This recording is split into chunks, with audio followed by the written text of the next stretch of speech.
இஞ்சி ரசம் வைக்கிறதுக்கு பருப்பு தண்ணி, தக்காளி நல்லா தக்காளி தண்ணியில் வேக வச்சுக்கோங்க. அப்புறம் அந்த தக்காளி எடுத்து மிக்சியில் போட்டு ரன் பண்ணதை இந்த பருப்பு தண்ணியில் ஊற்றிக்கோங்க.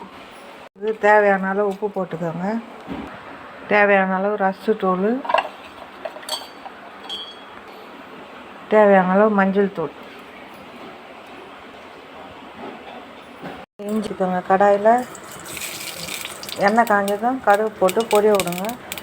கடுகு பொரிஞ்சோன்னு பச்சை மிளகாய், கருவேப்பிலை, இஞ்சி நல்லா இது பண்ணி பிறகு இந்த இஞ்சி ரசத்தை எடுத்து போட்டுக்கோங்க. ரசம் இந்த மாதிரி நுர வரும்போது அடுப்பு அணைச்சிடுங்க. இஞ்சி ரசத்துக்கு இந்த எலுமிச்சை சாறை கொதிக்க விடுங்க. இந்த நுர அந்த ரசத்தில் இந்த எலுமிச்சை சாறை கொதிக்க வச்சதை சேர்த்துக்கோங்க. கருவேப்பிலை, கொத்தமல்லி சேர்த்துக்கோங்க.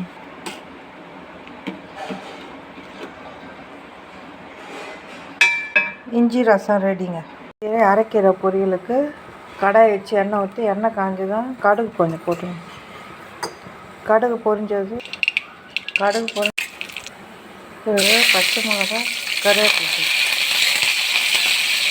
வெங்காயம், பூண்டு போட்டு நல்லா சிவப்பாக வறுத்துக்கணும்.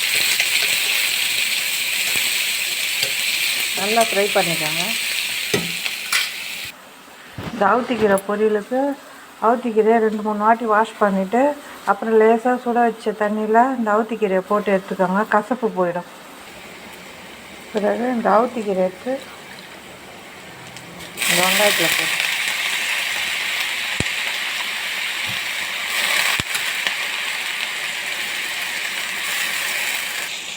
அப்புறம் இந்த அரைக்கீரையை சேர்த்து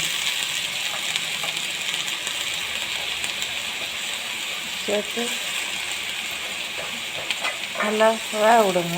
கலந்துட்டு கீரை சுண்டுனதும் தேவையான அளவு உப்பு போட்டு ஒரு 1/4 மணி நேரம் வேக விடுங்க. அவுத்திக்கீரை நல்லா வேகணும். அரைக்கீரை வெந்த பிறகு இந்த திருவி வச்ச தேங்காவை போட்டு கலரி அடுப்பை அணைக்கவும்.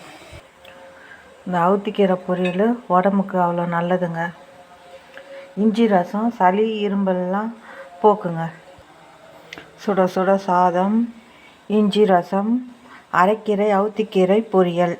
பிடித்திருந்தால் லைக் பண்ணுங்கள், ஷேர் பண்ணுங்கள், சப்ஸ்கிரைப் பண்ணுங்கள்.